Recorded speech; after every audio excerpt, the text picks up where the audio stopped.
मिफ्ता इस्माइल साहब भी हमारे साथ शामिल हो रहे हैं। मिफ्ता इस्माइल साहब, आज state bank of Pakistan rate में कमी नहीं की, हालांकि पूरा पाकिस्तान का हर कारोबारी जो था वो कह रहा था कि इसको सिंगल डिजिट में लेके जाएं, क्योंकि मैन्युफैक्चरिंग सेक्टर में एक आने की इन्वेस्टमेंट नहीं हो रही, मिलें बंद हो रही हैं।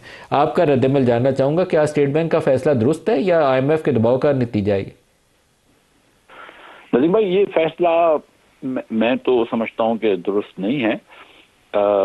मेरे ख्याल से अगर 50 बेसिस पॉइंट की या 100 बेसिस पॉइंट की कमी कर देते, यानी कि आधी % या 1% की कमी, तो एक बड़ा अच्छा सिग्नल जाता उस वक्त, जबकि आपकी महंगाई जो है, इन्फ्लेशन रेट, महंगाई के बढ़ने की रफ्तार जो है वो 6%, 5.5% है। अगर तो आपके पास जो जो जो रियल इंटरेस्ट रेट कहते हैं, जो इन्फ्लेशन को हटाने के बाद, उसमें 4-5% मौजूद हैं, जो कि बहुत सब्सटेंशियल होता है, और हमारे खित्ते के तमाम ममालिक से हमारा जो शरह सूद है वो ज्यादा है।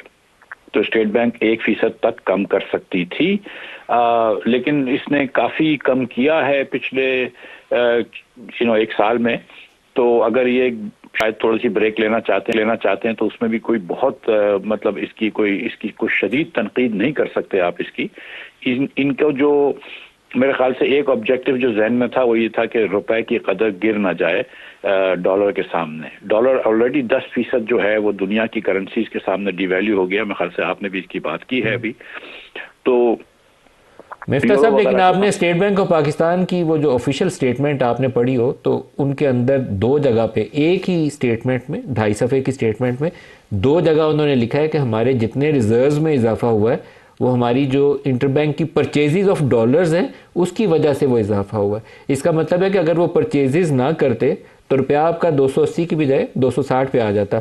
तो they are buying dollars from the interbank, तो उनको पॉलिसी रेट में कमी लानी चाहिए थी, क्योंकि आपकी एक्सपोर्ट फंस गई है कि एक जगह पे जाके वो ऊपर नहीं जा रही, नीचे जाना शुरू हो गई। नहीं, देखें, अब अभी जो स्टेट बैंक परचेस करती है डॉलर मार्केट से, तो इसका मतलब है कि मार्केट में थोड़ा डॉलर आ रहा है जो वो परचेस कर पा रहे हैं। हाँ, डॉलर आ रहा है मार्केट में। एक्सपोर्ट तो नहीं बढ़ रही ना। एक्सपोर्ट तो आप देखेंगे 9% कम हो गई है पिछले 6 महीनों में, पहले 6 महीनों में इस साल के, जुलाई से दिसंबर के। और इंपोर्ट जो है वो मेरे ख्याल से कुछ 12-13% ऊपर गई है। तो हम ट्रेड बैलेंस में तो फंस रहे हैं फिर से एक मरतबा, और करंट अकाउंट में फंस रहे हैं। और उसकी बुनियादी वजह जो है वो हमारी फिस्कल पॉलिसी है, जिसका इतना बड़ा डेफिसिट है कि हुकूमत जो है उसका एक वो बोरो करने की स्प्री पे है, जो प्राइवेट सेक्टर के लिए कुछ छोड़ती नहीं है पैसा, सारा खुद बोरो कर लेती है।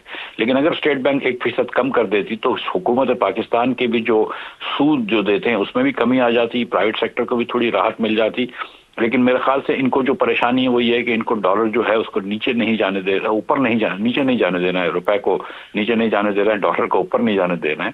तो इसलिए इनको ये डर था कि अगर हम इंटरेस्ट रेट कम कर देंगे तो शायद हमारा रुपया जो है वो वीकन हो जाएगा और 285, 280, 90 की तरफ ना चले जाए।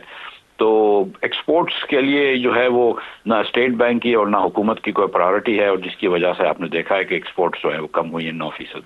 मिफ्ता इस्माइल साहब, बहुत शुक्रिया, आपने हमें ज्वाइन किया।